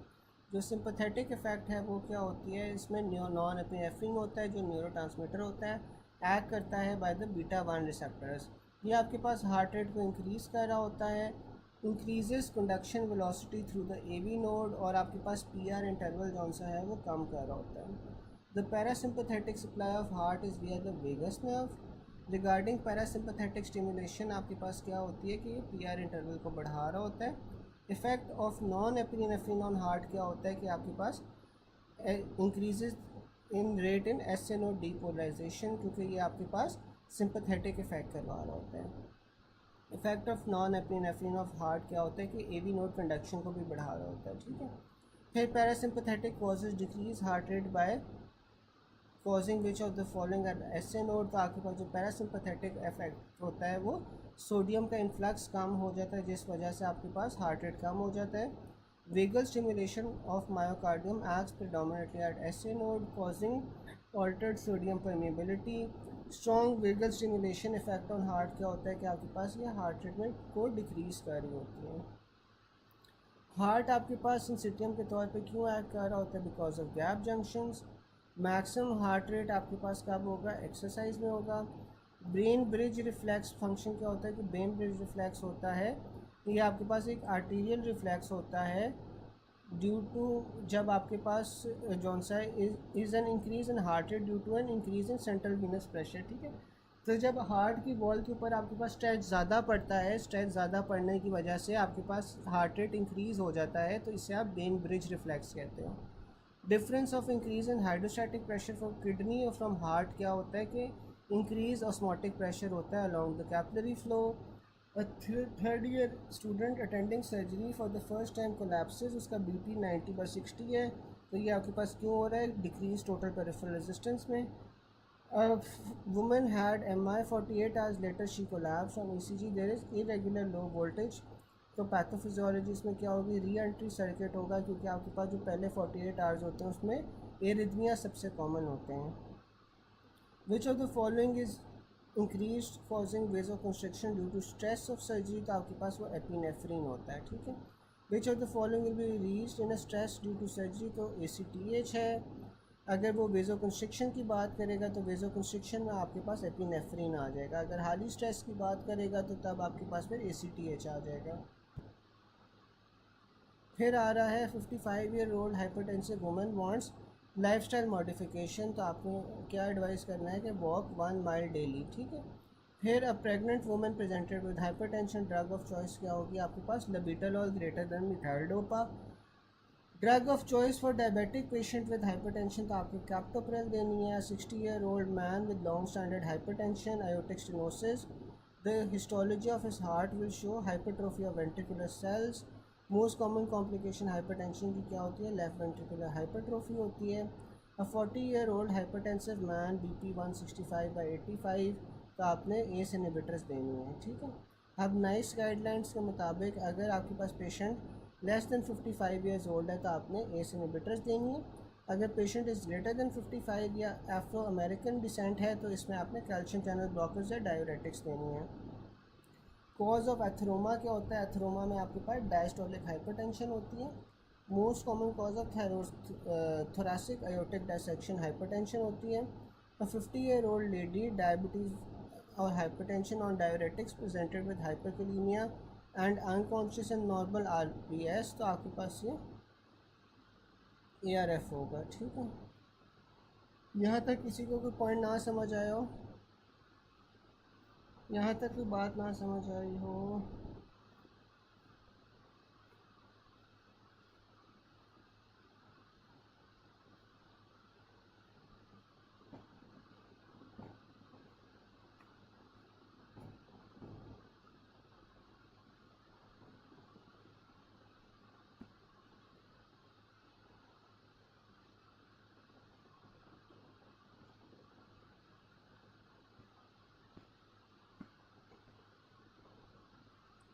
फिर आपके पास आ रहा है ASO titre test is use for the diagnosis of rheumatic fever. ठीक है, अब जो रूमेटिक फीवर है ना, that is a multi system inflammatory disorder. ये आपके पास 1 से 4 हफ्तों बाद होता है after an episode of pharyngitis which is cause by A beta hemolytic streptococci. इसमें जो सबसे कॉमनली लोग इफ़ेक्ट होते हैं वो चिल्ड्रन होते हैं between 5 to 15 years of age. ये एक टाइप 2 हाइपर सेंसिटिविटी रिएक्शन है जिसमें आपके पास एंटीबॉडीज़ डेवलप होती हैं against the M proteins of streptococci जो कि क्रॉस रिएक्ट करती हैं विद द कार्डियक एंजाइम्स। इसमें आपको एशकॉफ बॉडीज़ मिलती हैं जो कि पैथोजेनोमिक कैरेक्टरिस्टिक होती हैं ऑफ रूमेटिक फीवर। इसमें क्या होता है, मल्टी न्यूक्लिएटेड जाइंट सेल्स होते हैं जिन्हें आप एशकॉफ सेल्स कहते हो, which are surrounded by large macrophages जिन्हें आप एंटीस्कोर सेल्स कहते हो, और साथ में आपके पास टी लिम्फोसाइट्स होते हैं। अब जो रूमेटिक फीवर है उसमें डायग्नोस्टिक क्राइटेरिया में मेजर और माइनर क्राइटेरियाज आ जाते हैं। जो मेजर क्राइटेरिया है उसका निमोनिक है जोन्स कैफे पॉल। तो आपके पास जोन्स में क्या है, जोन्स में आपके पास मेजर क्राइटेरिया में जॉइंट इन्वॉल्वमेंट है, ओ लुक्स लाइक अ हार्ट तो मायोकार्डाइटिस है, सबक्यूटेनियस नोड्यूल्स हैं, एरिथीमा मार्जिनाटम है, साथ में सिंड्रोम कोरिया है। जो माइनर क्राइटेरिया का निमोनिक है कैफे पॉल। तो इसमें आपके पास CRP रेज होता है, आर्थ्रेल्जियाज होंगे, फीवर होगा, एलिवेटेड ESR होगा, प्रोलॉन्ग PR इंटरवल होगा, जो उसके बाद आपके पास एनामनेसिस ऑफ रूमेटिज्म होगा और साथ में ल्यूकोसाइटोसिस होगा। ठीक है, और इसमें आपके पास डायग्नोसिस किस तरह बनता है कि आपने थ्रोट कल्चर लेना है और साथ में आपके पास 2 मेजर क्राइटेरियाज होंगे या फिर 1 मेजर और 2 माइनर क्राइटेरियाज होंगे। ट्रीटमेंट क्या होती है रूमेटिक हार्ट डिजीज़ की, तो उसमें आपने पेनिसिलिन देना है। ASO टाइटर आपके पास यूजफुल होते हैं रूमेटिक फीवर में। Typical picture of rheumatic fever disease was given in the scenario and mechanism of immune deposition was asked. इसमें आपके पास एंटीबॉडीज़ बनती है against the tissue. Patient with rheumatic plus endocarditis long term prophylaxis to prevent recurrence आपने benzathine penicillin देनी है। A 10-year-old girl with acute rheumatic fever died because of myocarditis. Most common cause of death in rheumatic fever आपके पास क्या होती है, myocarditis होती है। फिर आपके पास एंडोकार्डाइटिस आ जाता है। अब IV ड्रग यूजर्स में आपके पास बैक्टीरियल एंडोकार्डाइटिस हो रहा है तो ये आपके पास स्टैफ ऑरियस होगा। अक्यूट एंडोकार्डाइटिस में आपके पास स्टैफ ऑरियस होता है जो 50% ऑफ केसेस करवा रहा होता है। ये कॉमनली इन्वॉल्व करता है ट्राइकस्पिड वाल्व को, तो उसमें लिखा हुआ है डोंट ट्राई ड्रग्स। तो tricuspid valve endocarditis is associated with IV drug use. फिर आपके पास सब एक्यूट बैक्टीरियल एंडोकार्डाइटिस आ जाता है। जो सब एक्यूट बैक्टीरियल एंडोकार्डाइटिस है वो आपके पास स्ट्रेप्टोकोकस विरिडेंस से हो रहा होता है। अब जो स्ट्रेप्टोकोकस विरिडेंस है वो मोर देन 50% ऑफ केसेस सब एक्यूट के करवा रहा होता है। This type of endocarditis tends to occur in patients with congenital heart disease या फिर जिनके अंदर pre existing valvular heart disease होती हैं ऑफन ऑफ रूमेटिक ओरिजिन। फिर आपके पास नॉन बैक्टीरियल आ जाता है। जो नॉन बैक्टीरियल होता है endocarditis that is secondary to malignancy या हाइपरकोगुलेबल स्टेट्स या लूपस। जबकि आपके पास जो लिग्मेंट सैक एंडोकार्डाइटिस है वो आपके पास SLE के साथ एसोसिएटेड होता है। फिर बाकी फॉर्म्स में आपके पास स्ट्रेप्टोकोकस बोविस आ जाता है, वो आपके पास कोलन कैंसर के साथ होता है। और फिर स्ट्रेप्टोकोकस एपिडर्मिस आ जाता है। जो एपिडर्मिस है वो आपके पास प्रोस्टेटिक वाल्व के साथ होता है। ठीक है, ये आप लोग एक बार देख लो, अगर कोई क्वेश्चन हो तो फिर आप लोग पूछ लो यहाँ तक।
चलो, फिर आपके पास आ रहा है patient presented to OPD with complaints of fever for the last 7 days. On examination, there are skin spots and nail bed hemorrhages on both hands and a grade 4 diastolic murmur. Past history is unremarkable. तो patient कौन सा है वो likely suffering from infective endocarditis. Long scenario of patient with poor dental hygiene. Infective endocarditis patient is allergic to penicillin.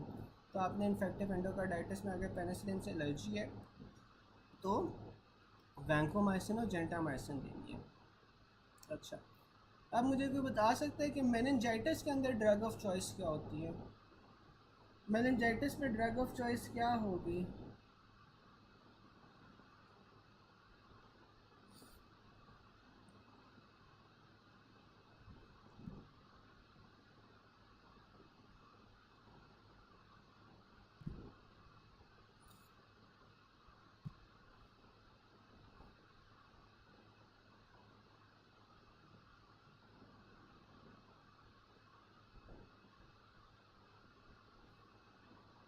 Meningitis में drug of choice क्या होती है?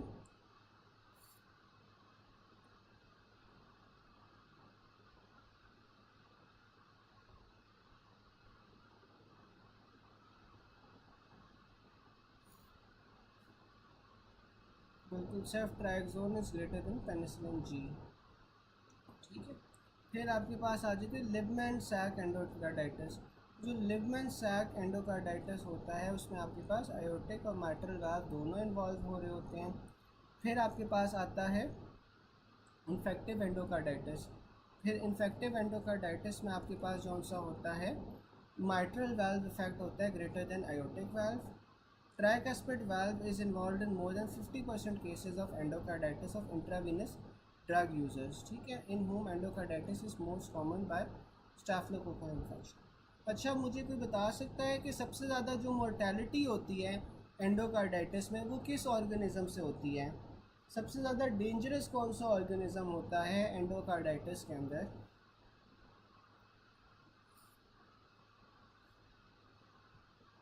Endocarditis में सबसे डेंजरस ऑर्गेनिज्म कौन सा होता है?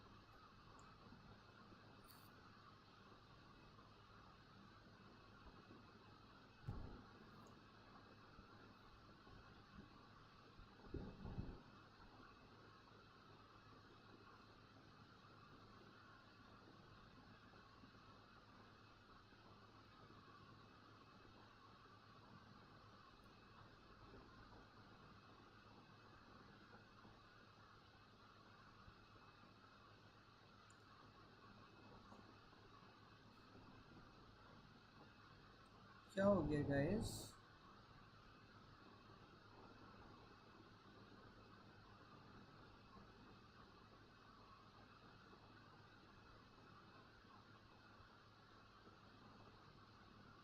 यार ये क्यों नहीं आता आपको? आप लोगों का तो पेपर आने वाला है, ये तो बड़ा एक आसान सवाल मैंने पूछा था. कौन सा होता है सबसे डेंजरस ऑर्गेनिज्म? बिल्कुल स्टैफ ऑरियस होता है ना. स्टैफ ऑरियस की सबसे ज़्यादा मोर्टेलिटी होती है. ठीक है, बिल्कुल. फिर आपके पास आ जाता है drug addicts are more prone to endocarditis. और ड्रग एडिक्ट्स में आपके पास स्टैफ ऑरियस होता है जो कि आपके पास करवा रहा होता है acute endocarditis. Diagnostic test for infective endocarditis क्या होता है कि आपने ब्लड कल्चर करा लेना है. अ 54-year-old woman arrives in the dental clinic for toothache. He has poor dental hygiene. He is advised to undergo dental extraction of molar tooth. He has a history of rheumatic heart disease and a prosthetic aortic valve. He is allergic to penicillin. तो आपने फिर vancomycin और gentamicin देनी है.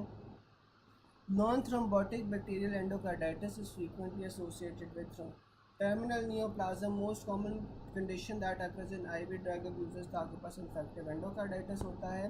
A patient has fever, malaise, anemia, weight loss for several weeks. On examination आपको स्प्लीनोमेगेली मिलती है, साथ में स्फिंक्टर हेमरेजेस मिलती हैं. तो आपने फिर नेक्स्ट इन्वेस्टिगेशन ब्लड कल्चर करवाना है.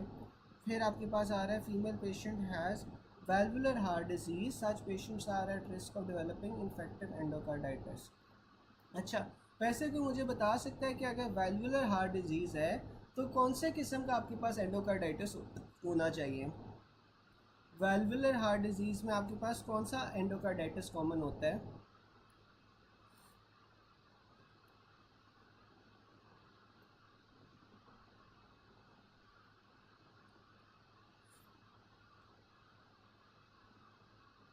वैल्वुलर हार्ट डिजीज़ में कौन सा एंडोकार्डाइटिस आपके पास कॉमन होता है?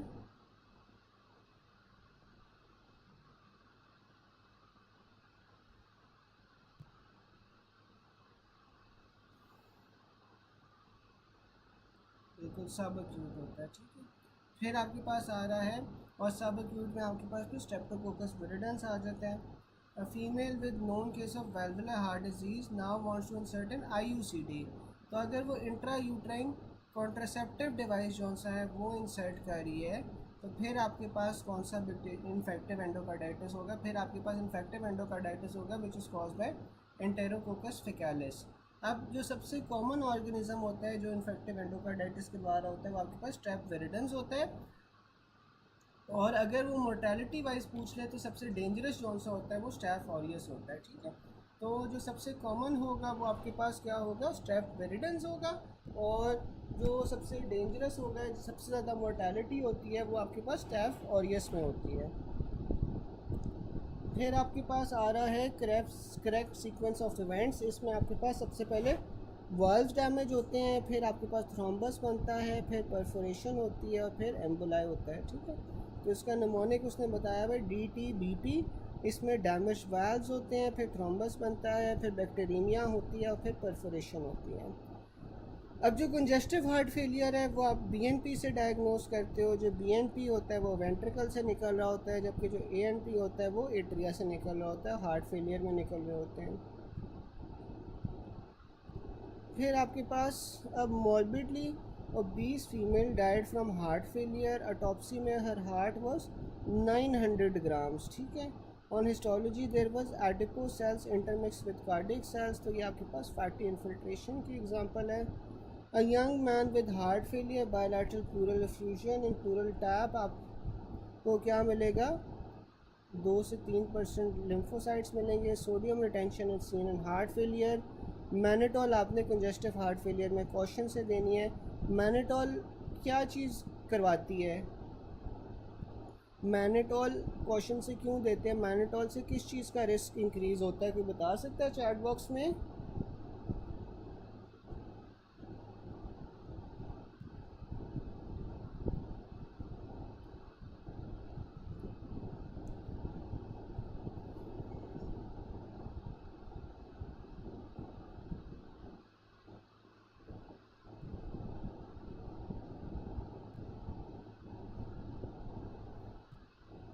बिल्कुल, पल्मोनरी एडीमा, ठीक है।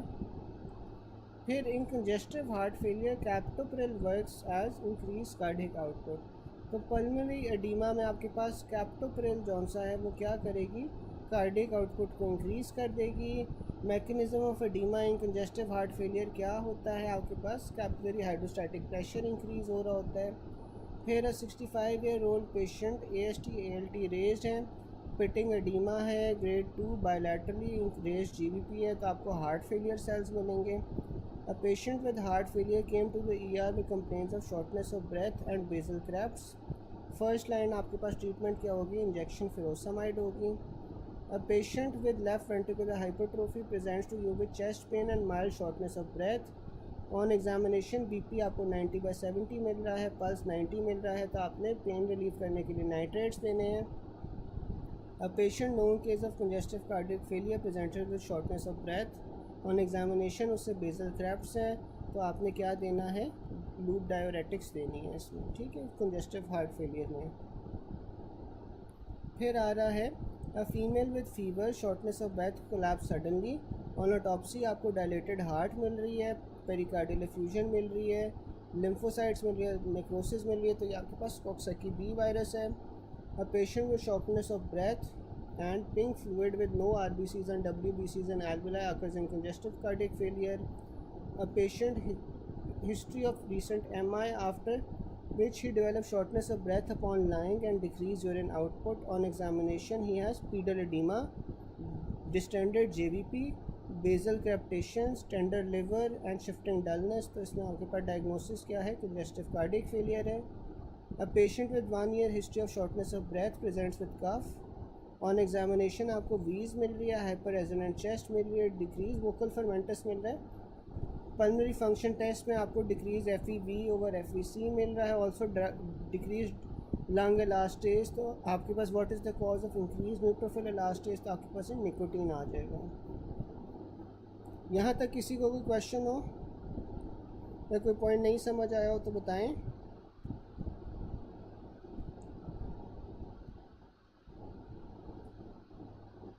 यहाँ तक कोई पॉइंट ना समझ आया हो.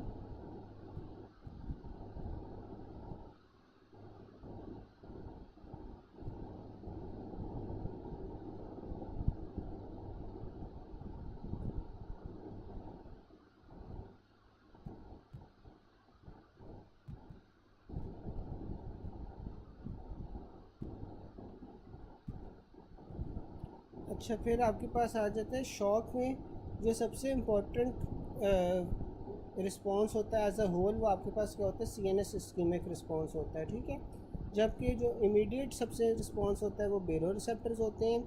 वाइल मोस्ट पोटेंट या मोस्ट इम्पॉर्टेंट इनिशियली आपके पास CNS इस्कीमिक रिस्पॉन्स आ जाता है. लेकिन अगर वो पूछ ले कि most important response as a whole shock में क्या होता है, तो आपके पास सिंपैथो एड्रीनल रिस्पॉन्स होता है. Maximum feedback to maintain arterial pressure आपके पास रेनिन एंजियोटेंसिन एल्डोस्टेरोन सिस्टम होता है. Most of the mechanism triggered in acute blood loss, तो आपके पास अक्यूट ब्लड लॉस में बेरो रिसेप्टर रिफ्लेक्स जो है वो एक्टिवेट होता है. Most important mechanism triggered in severe haemorrhage, तो आपके पास ये बेरो रिसेप्टर रिफ्लेक्स होगा. Most quick mechanism triggered in severe haemorrhage आपके पास वो बेरो रिसेप्टर रिफ्लेक्स होगा. जो सबसे पोटेंट आपके पास मैकेनिज़्म होता है वो आपके पास एक्टिवेट होता है जब BP लेस देन 60 हो, तो वो आपके पास CNS इस्कीमिक रिस्पॉन्स होता है. मोस्ट क्रोनिक या प्रोलॉन्ग मैकेनिज़्म आपके पास रेनिन एंजियोटेंसिन एल्डोस्टेरोन सिस्टम होता है. ठीक है, फिर आपके पास बेरो रिसेप्टर रिफ्लेक्स के बारे में आ जाता है कि इसकी जो लोकेशन होती है वो क्या होती है. ये आपके पास कैरोटिड साइनस और आयोटिक आर्च के अंदर होता है. इसमें आपके पास नेगेटिव फीडबैक सिस्टम होता है. Fast neural mechanism responsible for minute to minute regulation of arterial blood pressure. साथ में आपके पास आयोटिक आर्च आ जाती है. Respond to increase but not to decrease in arterial pressure. जो आयोटिक आर्च बेरो रिसेप्टर्स होते हैं are innervated by the aortic nerve which then combines with vagus nerve cranial nerve 10. फिर आपके पास कैरोटिड साइनस आ जाता है. Carotid sinus responds to both increase as well as decrease in arterial pressure located at the bifurcation of the common carotid arteries. जो carotid sinus baroreceptors होते हैं वो आपके पास innervate हुए होते हैं by the sinus nerve of hearing which is a branch of the glossopharyngeal nerve. फिर आपके पास स्टेप्स आ जाते हैं बेरो रिसेप्टर रिफ्लेक्स. तो इसमें आपके पास क्या होता है कि डिक्रीज आर्टेरियल प्रेशर होता है, decrease stretch on walls of the carotid sinus होता है. डिक्रीज स्ट्रेच की वजह से आपके पास डिक्रीज फायरिंग रेट होता है of the carotid sinus nerve which carries information to the vasomotor centre in the brain. ठीक है, तो बेरो रिसेप्टर रिफ्लेक्स कैसे आपके पास एक्टिवेट हो रहा है? जब आपके पास आर्टेरियल प्रेशर कम हो गया है तो आपके पास जो कैरोटिड साइनस की वॉल्स है उस पर डिक्रीज स्ट्रेच पड़ेगा. डिक्रीज स्ट्रेच की वजह से आपके पास जो कैरोटिड साइनस है उसका फायरिंग रेट कम हो जाएगा. उसके कम होने की वजह से आपके पास जो ग्लोसोफरेंजियल नर्व की ब्रांच है हियरिंग नर्व वो आपके पास इंफॉर्मेशन लेके जाएगी to the vasomotor centre in the brain stem. जब आपके पास मैप इज़ लेस दैन 100 आपके पास जो बेरो रिसेप्टर्स होते हैं वो मैसेज कैरी करती है टुवर्ड्स द वेजोमोटर सेंटर, जो कि आपके पास फिर ब्लड प्रेशर को इंक्रीज़ करती है, टुवर्ड्स नॉर्मल लेके आती है. नॉर्मल कैसे लेके आती है? आपके पास जो पैरासिम्पैथेटिक आउटफ्लो है उसे कम कर रही है जबकि सिंपैथेटिक आउटफ्लो को ज़्यादा कर रही है. सिंपैथेटिक आउटफ्लो ज़्यादा होने की वजह से आपके पास heart rate, contractility, stroke volume, cardiac output ज़्यादा हो जाती है. वेजो कंस्ट्रिक्शन होती है वेंस की जिससे वीनस रिटर्न बढ़ता है, कार्डिक आउटपुट बढ़ता है, कंस्ट्रिक्शन होती है आर्टरी सी, टोटल पेरिफेरल रेजिस्टेंस बढ़ेगी और फिर एंड पे आपके पास जो आर्टीरियल प्रेशर है वो बढ़ जाएगा. ये वाला मैकेनिज़्म समझ आ गया या दोबारा से समझा दूँ? जो बेरो रिसेप्टर वाला मैकेनिज़्म है वो समझ आ गया सबको या दोबारा से समझाऊँ?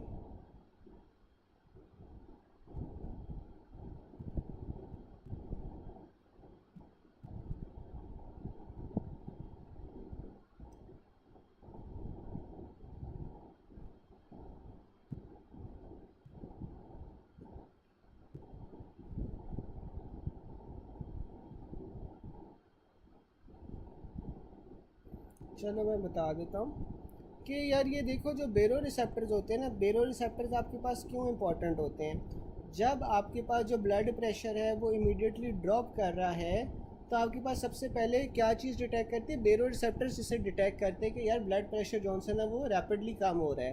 तो अब बेरो रिसेप्टर्स का क्या काम होता है कि इन्होंने इनिशियली जॉनसन है ब्लड प्रेशर को वापस नॉर्मल की तरफ लाना होता है या बढ़ाना होता है। अब ये किस तरह बढ़ाते हैं, आपके पास जो बेरो रिसेप्टर्स हैं ना वो आपके पास, हाँ मैं रिपीट कर रहा हूँ, जो आपके पास बेरो रिसेप्टर्स है ना ये आपके पास पड़े होते हैं ये एयोर्टिक आर्च में कैरोटिड साइनस में, ठीक है। यहाँ पे आपके पास ये बेरो रिसेप्टर्स पड़े होते हैं। अब इन्होंने क्या करना है, जब आपके पास लेट सपोज के ब्लड प्रेशर कम हो रहा है या ब्लड लॉस हो रहा है तो इसके अंदर जो आर्टीरियल प्रेशर है वो कम हो जाएगा। आर्टीरियल प्रेशर कम होने की वजह से आपके पास जो कैरोटिड साइनस है वहाँ पे जो स्ट्रेच होगा मसल पे या वॉल के ऊपर वो कम होगा क्योंकि ब्लड कम है, ठीक है। जब डिक्रीज स्ट्रेच होगा तो आपके पास ये जो डिक्रीज फायरिंग रेट हो जाएगा of the carotid sinus nerve, ठीक है। तो आपके पास फायरिंग रेट जौन सी है वो कम हो जाएगी of the carotid sinus nerve जो कि आपके पास ग्लॉसोफेरेंजियल की ब्रांच है, ठीक है। अब ये इन्फॉर्मेशन जौन सी है ना वो ग्लॉसोफेरेंजियल नर्व लेके जाएगी आपके पास vasomotor centre of brain stem में। अब vasomotor centre of brain stem में आपके पास ये सारा कुछ चला गया है। अब क्या होगा कि जो वेजोमोटर सेंटर है उसने पैरासिम्पथेटिक आउटफ्लो को कम कर देना है और सिंपैथेटिक आउटफ्लो को ज़्यादा कर देगा। जब पैरासिम्पथेटिक आउटफ्लो कम होगा, सिंपैथेटिक आउटफ्लो ज़्यादा होगा। सिंपैथेटिक आउटफ्लो में क्या क्या हो सकता है, आपके पास ये डिटेक्ट हुआ है कि ब्लड प्रेशर कम हो रहा है तो आपके पास वेजो कंस्ट्रिक्शन हो जाएगी। जब वेजो कंस्ट्रिक्शन होगी तो आपके पास ब्लड प्रेशर वापस ऊपर की तरफ जाना शुरू हो जाएगा, हार्ट रेट बढ़ जाएगा, हार्ट की कॉन्ट्रैक्टिलिटी बढ़ जाएगी, स्ट्रोक वॉल्यूम बढ़ जाएगा, कार्डिक आउटपुट बढ़ जाएगा। ये सारी चीज़ें क्यों हो रही हैं, ताकि आपका जो आर्टीरियल प्रेशर है वो दोबारा से बढ़ सके, ठीक है। तो डॉक्टर आयशा, डॉक्टर अमील, आपको ये समझ आ गई बात या फिर से रिपीट कर दूं?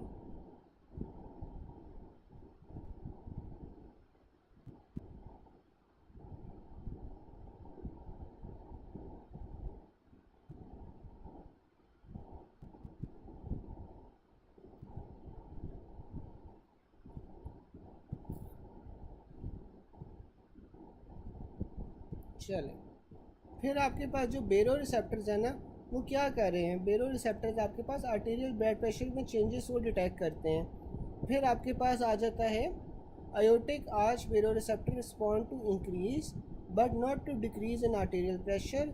जबकि आपके पास जो कैरोटिड साइनस बेरोरिसेप्टर्स होते हैं ना, कैरोटिड साइनस बेरोरिसेप्टर्स जो से होते हैं वो increase as well as decrease arterial pressure को रिस्पॉन्ड करते हैं, ठीक है। तो ये जो बेरोरिसेप्टर रिफ्लेक्स है, ये बेरोरिसेप्टर रिफ्लेक्स में आपके पास एक कैरोटिड साइनस बेरोरिसेप्टर्स आने चाहिए, एयोटिक आर्च बेरोरिसेप्टर्स आने चाहिए। जो ये बेरोरिसेप्टर रिफ्लेक्स है इसमें आपके पास एयोटिक आर्च बेरोरिसेप्टर्स आने चाहिए या फिर कैरोटिड साइनस बेरोरिसेप्टर्स आने चाहिए।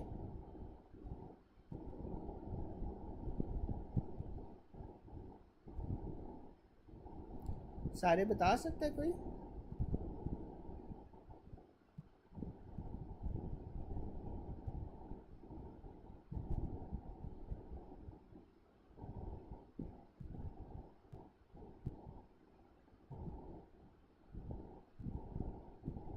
बिल्कुल कैरोटिड साइनस वाले आने चाहिए। फिर आपके पास आ जाता है function of baroreceptors in blood pressure. तो ये आपके पास आर्टीरियल प्रेशर को इंक्रीज़ कर रहे होते हैं। बेरोरिसेप्टर रिफ्लेक्स कौन सा होता है, वो इंक्रीज़ करता है मीन आर्टीरियल प्रेशर को। The main function of baroreceptor is maintaining mean arterial pressure. Short term आपके पास बीपी रेगुलेट होता है बेरोरिसेप्टर से। फिर आपके पास आ रहा है, a woman is taken antihypertensive for 1 year. On standing from sitting his BP decreases from 120/80 to 90/60, ठीक है। उसका जो हार्ट रेट है वो इंक्रीज़ कर रहा है from 70 to 120। The mechanism of increase heart rate is decrease firing from baroreceptors, ठीक है। अच्छा, अब ये देखो इसमें आपके पास अगेन वही वाला मैकेनिज्म आ जाता है। अगर आप उसे रिलेट करो पिछली वाली चीज़ से जो हमने पढ़ी थी, तो अब एक उसने बताया हुआ है कि वुमेन है वो एंटी हाइपरटेंसिव ले रही है। अब एंटी हाइपरटेंसिव ले रही है जब वो when she stands from sitting, ठीक है। स्टैंडिंग में उसका क्या होता है, बीपी उसका डिक्रीज़ कर रहा है। अब बीपी उसका 120/80 से डिक्रीज करके 90/60 पे चला गया। अब जब 90/60 पे गया तो आपके बेरो रिसेप्टर्स ने डिटेक्ट किया है कि ब्लड प्रेशर जो है वो एकदम से कम हो गया है। तो जब बेरो रिसेप्टर्स ने डिटेक्ट किया है कि ब्लड प्रेशर एकदम से कम हो गया है, तो फिर इनका क्या होगा कि ये आपके पास डिक्रीज फायरिंग होगी बेरो रिसेप्टर से। डिक्रीज फायरिंग की वजह से ये आपके पास कहाँ पे जाएगा, डिक्रीज फायरिंग से आपके पास ये वेजो मोटर सेंटर में जाएगी। वेजो मोटर सेंटर आपके पास क्या करवाएगा, सिंपैथेटिक आउटफ्लो को ज़्यादा करवा देगा। और सिंपैथेटिक आउटफ्लो का एक क्या काम था कि वो हार्ट रेट को इंक्रीज़ कर रहा था। तो इस वजह से आपका जो हार्ट रेट है वो 70 से 120 इंक्रीज़ हो जाएगा। ठीक है। फिर आपके पास आ रहा है an unconscious patient is pale with cold clammy skin on examination, pulse is rapid and thready, his mean arterial pressure is 50 and low, which one of the following parameters will decrease to increase the blood pressure. तो आपके पास firing of बेरो receptors आ जाता है। The mechanism of increase heart rate आपके पास क्या होता है, decrease firing from baroreceptor. In orthostatic hypertension reflex tachycardia occurs due to decrease firing of बेरो receptors. A boy stand from lying position, BP आपका कैसे नॉर्मलाइज हो रहा है, बेरो रिसेप्टर से। Nerve taking efferents from baro receptors आपके पास कौन सी होती है, वो ग्लॉसोफरेंजियल नर्व होती है। बेरो रिसेप्टर इफेक्ट क्या होता है कि आपके पास वो कंप्लायंस ऑफ वेन्स को डिक्रीज कर रही होती है क्योंकि ये वेजो कंस्ट्रिक्शन करवा रही होती है। With sudden haemorrhage 2 litres of blood, the more first response आपके पास बेरो रिसेप्टर रिफ्लेक्स होगा। फिर रेनिन एंजियोटेंसिन एल्डोस्टेरॉन सिस्टम आ जाता है। इसमें क्या होता है, विच one of the following is responsible for long term control of hypertension. तो आपके पास वो रेनिन एंजियोटेंसिन एल्डोस्टेरॉन सिस्टम आ जाता है। जो CNS इस्कीमिक रिस्पॉन्स होता है वो क्या है कि a semi-conscious patient has rapid, thready pulse, calm and cold skin with MAP 50. In this condition of shock, which will give maximum benefit to the patient, तो आपके पास ये brain ischaemic response, CNS ischaemic response जो होता है वो सबसे patent होता है जब आपके पास mean arterial pressure less than 60 हो जाता है, तो ये एक्टिवेट हो जाता है। और ये जो सा होता है मैक्सिमम यूज़फुलनेस के तौर पे आता है, या मैक्सिमम पोटेंसी आपके पास CNS इस्कीमिक रिस्पॉन्स की होती है। ठीक है। Man presents to ER way after 1 hour of severe haemorrhage, BP आपके पास 60/40 है। इसमें अगर आप मीन आर्टेरियल प्रेशर कैलकुलेट करोगे तो वो आपके पास लेस देन 60 होगा। ठीक है। रैपिड पल्स है, कोल्ड क्लैमी स्किन है, तो आपके पास जो mechanism is most active at the stage, तो आपके पास वो CNS इस्कीमिक रिस्पॉन्स होती हैं। फिर आपके पास आ रहा है, a patient was brought to the ER in state of massive haemorrhage because of trauma and leaded hypotension, baro receptor compensation leads to decrease venous compliance. ठीक है। क्योंकि ये सिंपैथेटिक टोन को ज़्यादा कर रहा होता है, इससे आपके पास वेजो कंस्ट्रिक्शन होती है, तो वेजो कंस्ट्रिक्शन में आपके पास जो वीनस कंप्लायंस है वो कम हो जाएगी। अब person had blood has which caused a decrease in mean arterial pressure from 100 to 70, the most likely change would be increased cardiac sympathetic efferent activity.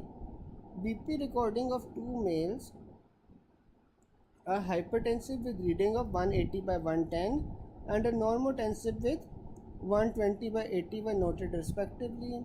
Agar 10 mmHg is added to the mean blood pressure of both, how will the response of hypertensive patient vary from that of normal? तो आपके पास उसमें increase parasympathetic activity होगी। अब जो hypertensive patient है ना, उसमें आपके पास जो बेरो रिसेप्टर्स हैं those are adapted to high pressure, तो वो जो सा है वो फायर नहीं करेंगे even with the persistent high pressure. But when जब आपके पास एक स्मॉल सा चेंज आ जाएगा एडिंग 10 mmHg, तो बेरो receptor will detect that change and start firing, so parasympathetic activity of hypertensive will increase. लेकिन अगर आपके पास जो नॉर्मोटेंसिव पेशेंट है उसमें आप 10 mmHg ऐड भी कर दोगे तो आपके पास कोई सिग्निफिकेंट इंक्रीज़ नहीं होता, तो आपके पास जो बेरो रिसेप्टर्स हैं उन्हें कोई फ़र्क नहीं पड़ेगा। ठीक है। यहाँ तक सबको समझ आ गई, कोई प्रॉब्लम तो नहीं है यहाँ तक? यहाँ तक कोई मसला, कोई पॉइंट ना समझ आया हो?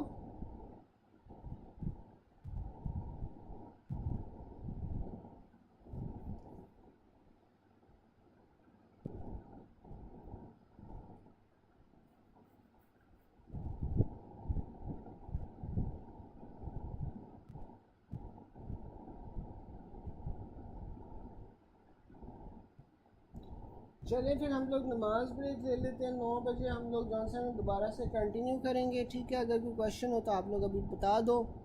9 बजे तक हम नमाज ब्रेक लेते हैं, उसके बाद 9 बजे जॉनसन हम दोबारा से कंटिन्यू करते हैं, ठीक है। चलें, ओके, अल्लाह हाफ़िज़।